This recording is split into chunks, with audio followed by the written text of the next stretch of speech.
ഞാൻ അറിയുന്ന കാര്യങ്ങൾ നിങ്ങൾ അറിഞ്ഞിരുന്നുവെങ്കിൽ നിങ്ങൾ സ്വൽപ്പമേ ചിരിക്കൂ, ധാരാളം കരയുമായിരുന്നു എന്ന് മുഹമ്മദ് റസൂലുള്ളാഹി സ്വല്ലല്ലാഹു അലൈഹി വസല്ലം. ഞാൻ ഇനി പറയുന്നത് മുതൽ നിങ്ങൾ മനസ്സ് തുറന്ന്, കാത് തുറന്ന് കേട്ടാൽ പോരാ, മനസ്സ് തുറന്ന് കേൾക്കണം, എങ്കിലിത് മനസ്സിലാവൂ. നിങ്ങൾ എന്നേക്കാൾ മനസ്സിലാക്കാൻ പറ്റിയവരാണ്, അത് മറ്റൊരു വിഷയം. ഞാൻ ഇതിന്റെ ഭാഗമായി പറഞ്ഞു എന്ന് മാത്രം. ഞാൻ റസൂലുള്ളാഹിന്റെ ഒരു സല്ലല്ലാഹു അലൈഹി വസല്ലം ഒരു ഭാവം എങ്ങനെയാണെന്ന് ഹദീസിൽ വന്നത് പറയാം. അത് വെച്ചിട്ട് നമ്മുടെ മനോഭാവത്തെ നിങ്ങൾ അളക്കണം. എന്നിട്ട് ആധുനികത എന്തുകൊണ്ട് ഒരു തെറ്റായ ടെൻഡൻസിയാണ് എന്ന് മനസ്സിലാക്കുകയും വേണം. കാന റസൂലുള്ളാഹി സ്വല്ലല്ലാഹു അലൈഹി വസല്ലം മുതവാസിലൽ അഹ്സാനി ദായിമൽ ഫിക്രി ലൈസ ലഹു റാഹ ലികുല്ലി ഹാലിൻ ഇൻദഹു ഇതാദ്.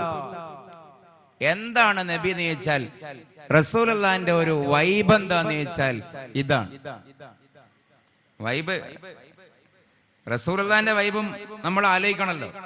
ചക്കന്മാരെ വൈബും കാന്താരി പെൺകുട്ടികളുടെ വൈബും തന്ത വൈബും മാത്രം ആലോചിച്ചാൽ പോരാ, എന്തായിരുന്നു റസൂലുള്ളാഹിന്റെ വൈബ്? അതാണ് ഈ പറഞ്ഞത്. കാന റസൂലുള്ളാഹി സ്വല്ലല്ലാഹു അലൈഹി വസല്ലം, നബി സല്ലല്ലാഹു അലൈഹി വസല്ലം ആയിരുന്നു മുതവാസിലൽ അഹ്സാൻ, സദാ ദുഃഖിതനായിരുന്നു, ഖിന്നനായിരുന്നു. ദായിമൽ ഫിക്ർ, സദാ സുചിന്തിതനായിരുന്നു, ചിന്തകനായിരുന്നു.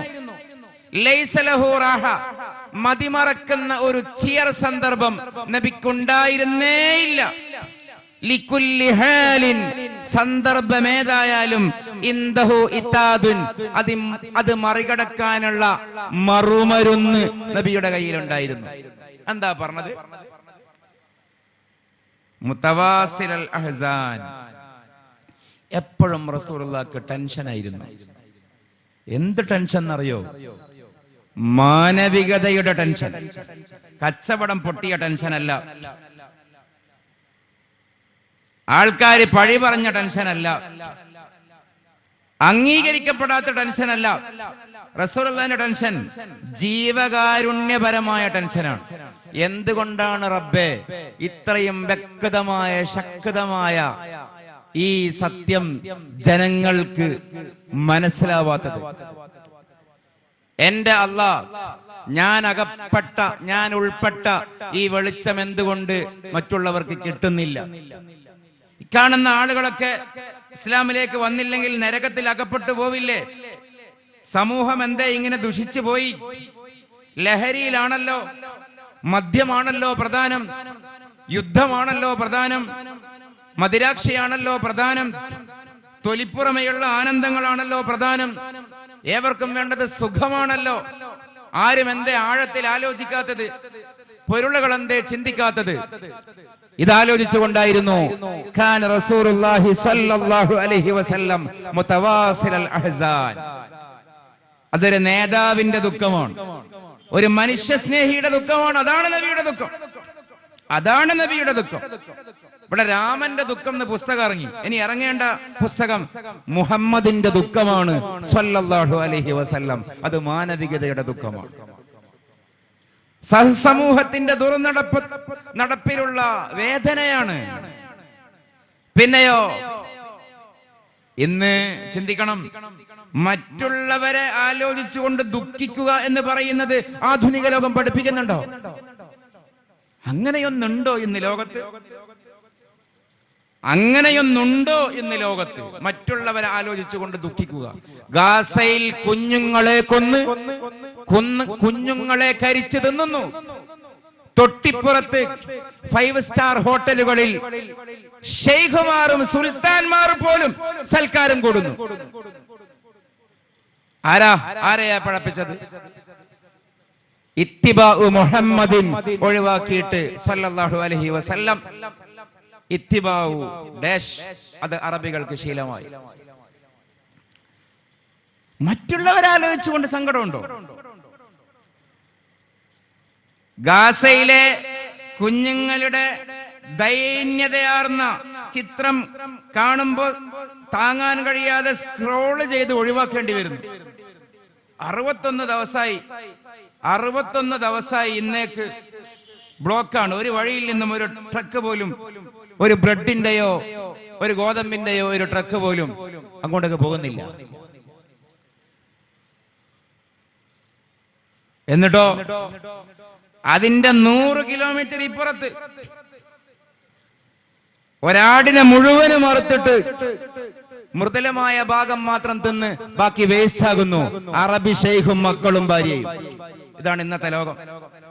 ഒരാടിനെ മുഴുവൻ അറുത്ത് പൊരിച്ച് അത് തളികയിൽ വെച്ചിട്ട് അതിന്റെ സോഫ്റ്റായ ഭാഗം മാത്രം അത് മാത്രം സ്പൂണ് കൊണ്ട് കോരി തിന്ന് ബാക്കി മുഴുവനും മണ്ണിലേക്ക് വലിച്ചെറിയുന്ന അറബ് ഷെയ്ഖിന്റെ, അറബ് സുൽത്താന്റെ, അവരെ ഭാര്യമാരുടെ 100 കിലോമീറ്റർ അപ്പുറത്ത് കുഞ്ഞുങ്ങൾ വെള്ളം കുടിച്ചിട്ട് മാനം മര്യാദക്ക് തൊണ്ട നനയെ വെള്ളം കുടിച്ചിട്ട് മാസം 2 കഴിഞ്ഞു. ഇന്നത്തെ ലോകത്തിന് മുസ്ലിങ്ങളെ അവസ്ഥ ഇതാണെങ്കിൽ ബാക്കി പറയണ്ടല്ലോ. അവിടെ പോയി ആയുധം വിൽക്കുന്നവന്റെ കഥ ഞാൻ പറഞ്ഞില്ല, തമ്മിൽ അടുപ്പിക്കുന്നവന്റെ കഥ, ലാഭം കൊള്ളുന്നവന്റേത്, ഇതൊക്കെ വേറെയാണ്. മറ്റുള്ളവർക്ക് വേണ്ടി സങ്കടപ്പെടുക എന്നുള്ളതല്ല. മരിച്ചു കിടക്കുന്ന മയ്യത്തിന്റെ മുമ്പിൽ സെൽഫി എടുക്കുന്ന ടെൻഡൻസി. അതുകൊണ്ടല്ലേ ഞാൻ നേരത്തെ പറഞ്ഞത്, മരിച്ചു കിടക്കുന്ന അല്ലെങ്കിൽ അപകടത്തിൽ മരണപ്പെട്ട വീട്ടിലേക്ക് പോയിട്ട് കോല് പിടിച്ചു പോയിട്ട് ചാനലുകാരൻ സങ്കടമുണ്ടോ എന്ന് മുറിവിൽ മുളക് പുരട്ടുന്ന ഏർപ്പാട്. അവർക്ക് ഇത് മനസ്സിലാവില്ല. മുതവാസിലൽ അഹ്സാൻ, മനുഷ്യന്റെ ദുഃഖം വായിച്ച മനുഷ്യന്റെ പേരാണ് മുഹമ്മദുൻ സ്വല്ലല്ലാഹു അലൈഹി വസല്ലം. ദാഇമൽ ഫിക്ർ, ചിന്തിക്കുമായിരുന്നു, ആലോചിക്കുമായിരുന്നു. ചിരിയല്ല, ചിന്തയാണ് പ്രധാനം. ഏത് സമയത്ത് റസൂലുള്ളാഹിന്റെ അരികെ പോയാലും വലിയ വലിയ കാര്യങ്ങൾ ആലോചിക്കുകയായിരിക്കും. ആഴത്തിൽ കണ്ണ് തറച്ച് തുറച്ചു നിൽക്കുന്ന രൂപത്തിൽ ഗൗരവമുള്ള ഒരു വിത്തനല്ല, തമാശക്കാരനല്ല, ഒരു കോമാളിയല്ല, ഒരു കേവലം ഈ പറയുന്നത് പോലെ ഒരു കളിതമാശയുടെ ആളല്ല. ആള് സീരിയസ് ആയിരുന്നു. അതാണ് അതിന്റെ താല്പര്യം. ഇന്ന് ആഴത്തിലുള്ള ആലോചന, ആളുകൾക്കൊന്നും ആഴമില്ല. ഇതാണ് ആധുനികതയുടെ പ്രശ്നം. നമ്മൾ ഒരാളെ കാണുമ്പോ കാണുന്ന തന്നെ അയാൾ കുറെ ചിരിക്കും, കുറെ പറയും, കുറെ തിന്നും, കുറെ കഥ പറയും, കഥ കേൾക്കും, കോമഡി ആസ്വദിക്കും, കുറെ ഫോണിൽ സ്ക്രോളും. ഒരു ദിവസം കൂടി കഴിഞ്ഞ് പിറ്റേന്നായി അന്നും അത് തന്നെ, പിറ്റേന്നായി അന്നും അത് തന്നെ. അതിനപ്പുറത്തൊന്നില്ല. ഒരു മനുഷ്യനെയും ആഴമുള്ള ഡെപ്തുള്ള മനസ്സിനെ ആഴമുള്ള മനുഷ്യനാക്കാൻ ആധുനികത ഒന്നും ചെയ്യുന്നില്ല. തൊലിപ്പുറമെയുള്ള ഉപരിപ്ലവമായ മനുഷ്യന്മാർ. എപ്പോഴും ഈ പറയുന്നത് പോലെ നല്ലത് തിന്നാൻ കിട്ടണം, നല്ലത് കുടിക്കാൻ കിട്ടണം, നല്ലത് ഉടുക്കാൻ കിട്ടണം, നല്ല സുഖങ്ങൾ കിട്ടണം, അത്രമാത്രം. അവിടെയാണ് റസൂലുള്ളാഹിന്റെ ഫിലോസഫി എന്ന് വേറെ. ലൈസ ലഹു റാഹ, മതിമറക്കുന്ന ഒരു സന്ദർഭം റസൂലുള്ളാഹിക്ക് ഉണ്ടായിട്ടില്ല. വിശ്രമിക്കുന്ന ഒരു സമയം പ്രവാചകൻ ഉണ്ടായിട്ടില്ല. പക്ഷേ അധികം കരയുന്ന നബി, വിഷണ്ണനായ നബി, ദുഃഖിക്കുന്ന നബി, സങ്കടപ്പെടുന്ന നബി, മൗനം പാലിക്കുന്ന നബി, ആഴമുള്ള നബി, ആഴി പോലെ ആഴമുള്ള നബി, ഡീപ് പ്രൊഫറ്റ് സല്ലല്ലാഹു അലൈഹി വസല്ലം. പക്ഷേ ലികുല്ലി ഹാലിൻ ഇൻദഹു ഇതാദുൻ, ഏത് പ്രതിസന്ധിയും മറികടക്കാനുള്ള വിൽ പവറും മനോബലവും ആ നബിക്കുണ്ടായിരുന്നു. പുതിയ സമൂഹത്തിന് അതില്ല. ഇസ്ലാം വേറിട്ട് നിൽക്കുന്ന പോയിന്റ് അതാണ്. മാർക്ക് കുറഞ്ഞാൽ ആത്മഹത്യ, MDMAക്ക് കാശ് കിട്ടാതായാൽ കോടാലി സ്വന്തം മാതാവിന്റെ നെഞ്ചത്ത്, വിചാരിച്ച പെണ്ണിനെ കെട്ടിച്ചു കൊടുക്കാതായാൽ കുടുംബം മൊത്തം പെട്രോൾ ഒഴിച്ച് കത്തിക്കുന്ന മനോഭാവം, വാക്ക് മാറിയാൽ കാമുകിക്ക് നേരെ പെട്രോളും മണ്ണെണ്ണയും ഒഴിച്ച് കത്തിക്കുന്ന വേറെ അതിതീവ്ര സാഡിസം. ഇതൊക്കെയാണ് ഇന്നത്തെ ടെൻഡൻസി എങ്കിൽ മറികടക്കാൻ കുട്ടികൾക്ക് പറ്റുന്നില്ല. ഗൗരവത്തിൽ ആലോചിക്കൂ. ജിമ്മിന് പോകുന്ന മക്കളാണ്, 6 പാക്ക് മക്കളാണ്, ജോഗിങ്ങിന് പോകുന്ന മക്കളാണ്. വെയിറ്റ് കരുതിയതിനേക്കാൾ 1 കിലോ കൂടിയാൽ ടെൻഷനാണ് കുട്ടികൾക്ക്. ആൺകുട്ടികൾക്കും പെൺകുട്ടികൾക്കും ടെൻഷനാണ്. 3 കിലോ കൂടി വെയിറ്റ്. ഇനി ഈ മാസം കുറക്കണം. ഇതൊക്കെയാണ് പ്രധാന ചർച്ച.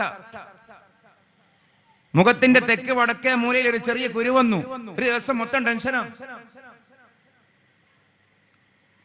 അത്രയും സ്വന്തം ശരീരത്തെ, സ്വന്തം ഇമേജിനെ, പ്രതിച്ഛായയെ, ഷോയെ പൂജിക്കുകയും അതേസമയം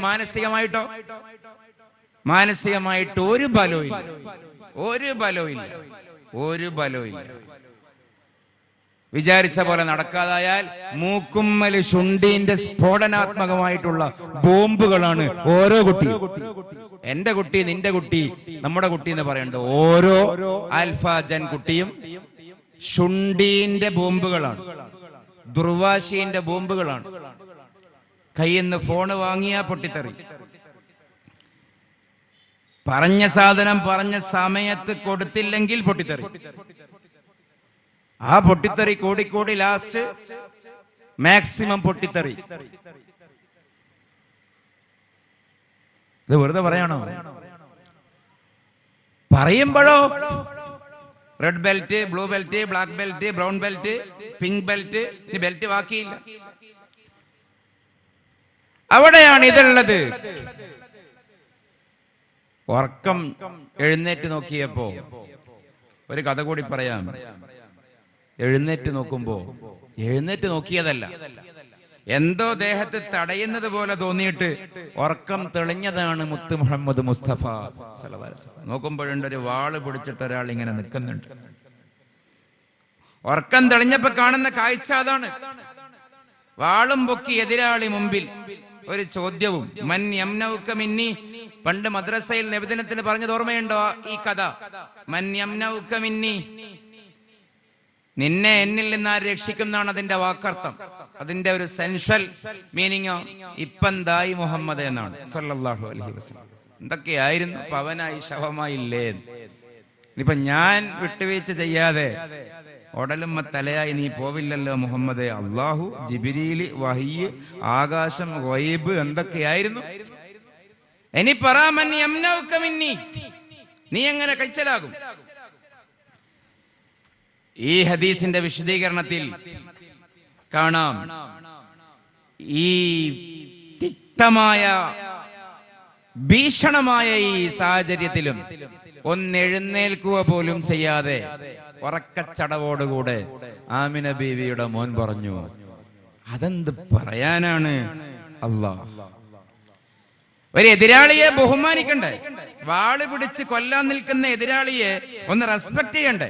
ഒന്ന് എഴുന്നേറ്റ് നിന്ന് ഒന്ന് കൂപ്പ് കൈയോടുകൂടെ ഒന്ന് വിധേയനായി ഒന്നും ചെയ്യല്ലേ എന്നുള്ള ഭാവത്തിൽ പറയണ്ടേ? അതല്ലൊരു മര്യാദ. ഇരിക്കുക പോലും, നിൽക്കാൻ പോയിട്ട് ഇരിക്കുക പോലും ചെയ്യാതെ ഉറക്കച്ചടവിലെ കിടത്തത്തിൽ പറഞ്ഞു മറുപടി. അല്ലാഹ്, ആള് താഴെ വീണു. അത് കയ്യിലാക്കിയിട്ട് തിരികെ ചോദിച്ചു, ഇനി പറ, മൻ യംനൗക മിന്നി, ഇനി നിന്നെ ആ രക്ഷപ്പെടുത്തു? അതിനയാൾക്ക് മറുപടി ഉണ്ടായിരുന്നില്ല. റസൂലും നാവ് കൊണ്ടൊന്നും പറഞ്ഞില്ല, തല കൊണ്ടാട്ടി. കേട്ടോ, കൂട്ടിയാൽ കൂടുന്നതിന് നിന്നാൽ മതി മോനെ, വിട്ടോ. അതാണ് ലികുല്ലി ഹാലിൻ ഇൻദഹു ഇത്താദ്. സിക്സ് പാക്ക് ഇല്ല, ജിമ്മിന് പോയിട്ടില്ല, പൊടിതെന്ന് വീർപ്പിച്ചിട്ടില്ല, ജോഗിങ്ങിന് പോയിട്ടില്ല, എബിളിസത്തിന്റെ ആളല്ല, ഫിസിക്കലിസത്തിന്റെ ആളല്ല, ഒന്നുമില്ല. പക്ഷേ മനസ്സിന് ഉറപ്പുണ്ടായിരുന്നു മുത്തു മുഹമ്മദ് മുസ്തഫ സ്വല്ലല്ലാഹു അലൈഹി വസല്ലം. നേരെ മാറ്റം. ഇതിൽ ഏതിനാണ് ബലം? ഏതിനാണ് ബലം? തന്നെ കൊല്ലാൻ വന്ന ആളുകൾ, നാട് കടത്താൻ അധ്വാനിച്ച ആളുകൾ, കുടുംബക്കാരെ കൊന്നു തള്ളിയ ആളുകൾ. ഫത്ഹു മക്ക ഒരു മാനവിക മനുഷ്യ സൗഹൃദത്തിന്റെ കഥ മാത്രമല്ല, മാനസിക ബലത്തിന്റെ കഥയാ. നിങ്ങളെ ആരെയും ഞാൻ കൊല്ലുന്നില്ല. ആയിരക്കണക്കിന് എതിരാളികളെ മുമ്പിൽ കിട്ടിയപ്പോൾ റസൂല് പറഞ്ഞല്ലോ, ഫദ്ഹബു അൻതുമുത് തുലക്കാ ലാ തസ്രീബ അലൈക്കുമുൽ യൗം. ഇന്ന് നിങ്ങളെ കൊല്ലുന്നില്ല, പോകൂ, പോയിക്കോളൂ. ഇത് റസൂലുള്ളാഹിന്റെ മനുഷ്യ സ്നേഹത്തിന്റെ കഥയായി നിർത്തരുത്. ഇത് മനുഷ്യ സ്നേഹത്തിന്റെ കഥയേക്കാൾ അത് മനഃശക്തിയുടെ കഥയാണ്. പ്രവാചകനെയും കുടുംബത്തെയും തന്നിൽ വിശ്വസിച്ച ആളുകളെയും വായുവിൽ കരിയില പോലെ തല പാറിപ്പിക്കും വിധം കൊല ചെയ്ത ആയിരങ്ങളെ മുമ്പിൽ കിട്ടിയിട്ടും പൊയ്ക്കൊള്ളൂ എന്ന് പറയുന്ന മനുഷ്യനുള്ള യോഗ്യത, മാനവിക സ്നേഹം 2ാം സ്ഥാനത്താണ്. 1ാം സ്ഥാനത്ത് മനോബലമാണ്. അത് പറയാൻ ശക്തി വേണം. ക്ഷമിക്കാനാണ് ശക്തി വേണ്ടത്, അടിക്കാനല്ല. ക്ഷമിക്കാൻ. ആ ഫിലോസഫിയാണ് ആധുനികതയുടെ മുമ്പിൽ ഇസ്ലാം പറയുന്നത്. ഇത് ഞാൻ വെറുതെ ആവേശത്തിന് പറയല്ല. പുതിയ സമൂഹത്തിന് സബറാണ് ഇല്ലാത്തത്. ഏത് സബർ? സബർ ക്ഷമ എന്ന് പറഞ്ഞാൽ ഈ ചള്ളയിൽ അടികിട്ടുമ്പോ, ഈ കവളിൽ അടികിട്ടുമ്പോ ഈ കവള് കാണിക്കലല്ല. ക്ഷമ എന്ന് പറഞ്ഞാൽ മൂഡ് ഓഫിന്റെ സന്ദർഭങ്ങളെ മറികടക്കലാണ്. ഫസ്തഈനു ബിസ്സബ്രി വസ്സലാ. നമ്മളെല്ലാ കുറ്റവും ചെയ്യുന്നപ്പോഴാ രസയില്ല, അപ്പൊ കള്ളുപിടിക്കാം. രസം കിട്ടുന്നില്ല, അപ്പൊ പാർട്ടിക്ക് പോകാം. ഒരു രസയില്ല, മൂഡ് ഓഫ്, ഡള്ള്. എന്താ ചെയ്യേണ്ടതെന്ന് മനസ്സിലാവുന്നില്ല. ഇതിലൊരു കാര്യം ചെയ്യാം, അവളെ കൂട്ടി പോകാം, അവന്റെ കൂടെ പോകാം, ഒരു ദിവസം കറങ്ങി വരാം, ആരും കാണില്ല, കോളേജ് കട്ടാക്കാം, വാതിൽ കുറ്റിയിടാം, ഇൻസ്റ്റാഗ്രാമിൽ ചാറ്റ് ചെയ്യാം എന്നതിൽ തുടങ്ങിയിട്ട് ലഹരി ഉപയോഗിക്കാം, സിന്തറ്റിക് അടിക്കാം, നാർക്കോട്ടിക് അടിക്കാം, MDMA, എന്തൊക്കെയാ ഉള്ളത്, എനിക്ക് അതിന്റെ പേരറിയില്ല, എന്തൊക്കെയുണ്ടോ അതിലേക്കൊക്കെ സ്ലിപ്പ് ആവുന്ന പോയിന്റ് ഏതാ? രസം കിട്ടുന്നില്ല ലൈഫിൽ. നോർമൽ ലൈഫിൽ രസം കിട്ടുന്നില്ല. അപ്പോ സമാന്തരമായ രസം തേടി പോവുകയാണ്. അവിടെയാണ് ഇസ്ലാമിന് പറയാനുള്ളത് 2 കാര്യം. ഒന്ന്, എപ്പോഴും ഭൗതികമായി മനുഷ്യന് രസം കിട്ടരുത്. മൂഡ് ഓഫും ജീവിതത്തിന്റെ ഭാഗമാണ്. പറയാൻ നിങ്ങൾ മനസ്സിലാവണം. മൂഡ് ഓഫും ജീവിതത്തിന്റെ ഭാഗമാണ്. രസം കിട്ടാത്ത നേരങ്ങൾ, അപ്പൊ ഒന്നുകിൽ കിടന്നുറങ്ങണം. എല്ലാ മൂഡ് ഓഫിന്റെ സന്ദർഭം മറികടക്കണം. ഇപ്പൊ എനിക്ക് രസം കിട്ടുന്നില്ല, കുറച്ചു നേരം വെയിറ്റ് ചെയ്യുക, നിസ്കരിക്കുക, ഓലോ ചെയ്യുക, ചിന്തിക്കുക, വായിക്കുക, പ്രാർത്ഥിക്കുക, ഒന്നും ചെയ്യാതെ ഇരിക്കുക. ഇതൊക്കെ ലൈഫിന്റെ ഭാഗമാണ്. അതൊന്നും ചെയ്യരുത്. എന്നിട്ട് നീ ഈ പൊടി മണക്കണം, വെള്ളം അടിക്കണം. അത് ആധുനികത. എന്താ പ്രശ്നം അറിയോ? പിന്നെ രസം കിട്ടാൻ വെള്ളം അടിച്ചോണ്ട് നിൽക്കണം, പൊടി മണത്തോണ്ട് നിൽക്കണം, പെണ്ണിന്റെ കൂടെ കറങ്ങിക്കൊണ്ട് നിൽക്കണം, ആണിന്റെ കൂടെ ചാടിക്കൊണ്ട് നിൽക്കണം. അതാ പിന്നെ പ്രശ്നം. അതിന്റെ വാലിഡിറ്റി തീരുമ്പോ പിന്നെ അത് എക്സ്റ്റെൻഡ് ചെയ്യാൻ റിപ്പീറ്റ് ചെയ്യേണ്ടി വരും. മനുഷ്യനെ മനുഷ്യനല്ലാതാക്കും. ലൈഫ് വീണു പോകും. ഒറ്റ ലൈഫേ ഉള്ളൂ, ഒറ്റ ലൈഫേ ഉള്ളൂ, ഒറ്റ ജീവിതമേ ഉള്ളൂ. ആലോചിക്കേണ്ടതുണ്ട്. അപ്പൊ ഖുർആൻ പറഞ്ഞു, ഫസ്തഈനു ബിസ്സബ്ർ. നീ ആ മൂഡ് ഓഫിന്റെ നേരങ്ങളെ നീ മറികടക്ക്, നീ എന്നെ ആലോചിക്കും. അല്ലാഹ് പറയുകയാണ്, നിനക്കിപ്പോ രസം കിട്ടുന്നില്ലെങ്കിൽ എന്നെ ആലോചിക്കും. നീ ഒളു കൊടുക്ക്, 2 റക്അത്ത് സുന്നത്ത് നിസ്കരിക്ക്, നീ സുജൂദ് ചെയ്യ്, നീ ഖുർആൻ ഓത്, നീ എന്റെ അടുത്തേക്ക് വാ, പ്രതീക്ഷയോടെ വാ. 10-40 കൊല്ലം കഴിഞ്ഞാൽ, 10-20 കൊല്ലം കഴിഞ്ഞാൽ, 5-10 കൊല്ലം കഴിഞ്ഞാൽ നീ എന്റെ അടുത്തേക്ക് വരാനുള്ളവനല്ലേ? നിനക്ക് ലഹരിയായി ഞാൻ പോരെ. ലാസ്റ്റ് വിഷയം പറയാൻ പറഞ്ഞത് കൊണ്ടാണ് ലഹരിയിലേക്ക് കൺക്ലൂഷൻ ചെയ്യാം. എല്ലാ ഫ്ലക്സിലും ഇപ്പൊ അതാ ഉള്ളത്.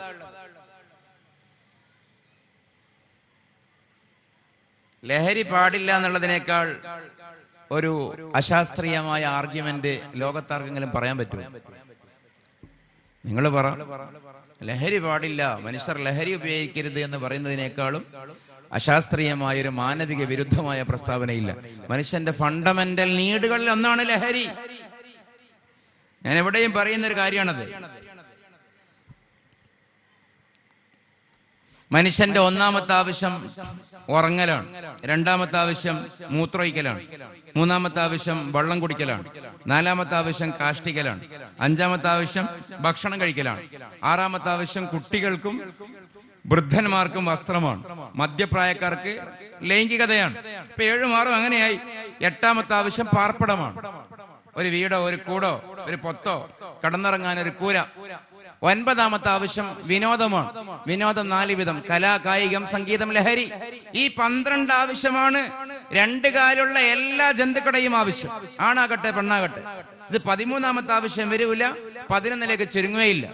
ഈ പറഞ്ഞ 12 ആവശ്യം മസ്റ്റാണ്. 12 ഉണ്ടാവും.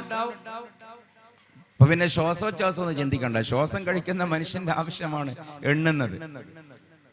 അപ്പൊ മനുഷ്യന്റെ ഫണ്ടമെന്റലായ ചോദനകളിൽ പെട്ടെന്നാണ് വിനോദം, എന്റർടൈൻമെന്റ്, രസം, അതന്നെ 4 എണ്ണാക്കി. കലാപരമായ രസങ്ങൾ കിട്ടണം, കായികം കിട്ടണം, സംഗീതം കിട്ടണം, ലഹരി കിട്ടണം.